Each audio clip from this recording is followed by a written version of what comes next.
The world's top oil producers continue to pump out less than they've promised, putting immense strain on economies big and small. According to a survey by data firm Argus, the international oil cartel Opec was able to raise production by 500,000 barrels a day in July. But almost all of those extra barrels came from Saudi Arabia, the group's top producer and de facto leader. And as a whole, the alliance's output was still, on average, almost 3 million barrels short of daily target. OPEC's consistent deficit has fueled the rise in oil prices this year, leading to record-breaking inflation numbers around the world.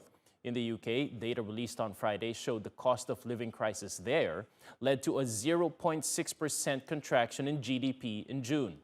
Now, for more, let's go to Danni Hewson. She's a financial analyst at AJ Bell in the UK.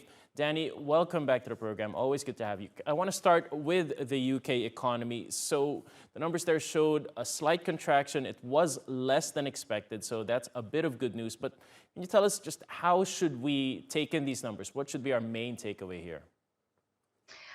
Of course, you do say it was less than was expected, but at 0.6%, it is cause for concern. And I think the big thing that people are looking at is the fact that over the second quarter, GDP as a whole has contracted by 0.1%. And of course, the Bank of England here has forecast that the UK economy will go into recession by the end of the year.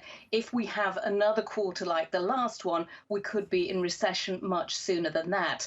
Now, there were some key things which happened in June which affected GDP, most notably the Jubilee Bank holiday weekends. We had 2 days off, which was great, of course, for hospitality venues, for festivals and things like that.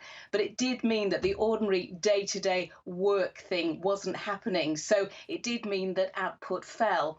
But consumers as a whole are really struggling, and manufacturers, construction sector, they're also seeing rising prices really eat into their margins and affect their output.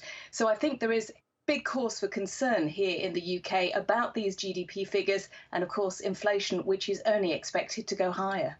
Right, so just to the subject of inflation, OPEC, of course, they contribute to this a lot because they produce the world's oil, which everybody needs. Why has it been so hard for them for months now to just meet their output targets and give companies and households as much energy as they can buy? I think in a nutshell, COVID, really affected a number of oil producing countries, and they have struggled to ramp production back up. We do know that Nigeria and Angola in particular are really at the peak of what they can produce. They just haven't had the kind of investment needed in order to boost production. So as you say, Saudi Arabia really is stepping in to try and bridge the gap. We do know that Saudi Aramco and the Abu Dhabi National Oil Company have already said that they are going to fast-track investments into new oil fields.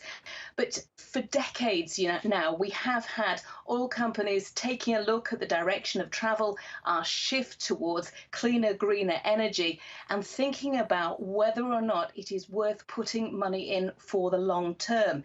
The fact that we have had oil prices rising to such an extent has made people think that for right now, yes, it is. And I've just taken a look at the cost of a barrel of Brent crude this morning, and it's creeping back up to over $100 a barrel. It's at $99.8 a barrel.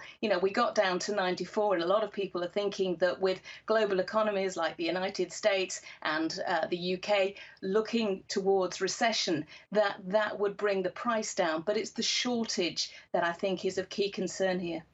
All right. Danni Hewson from AJ Bell in the UK. Always good to have you on.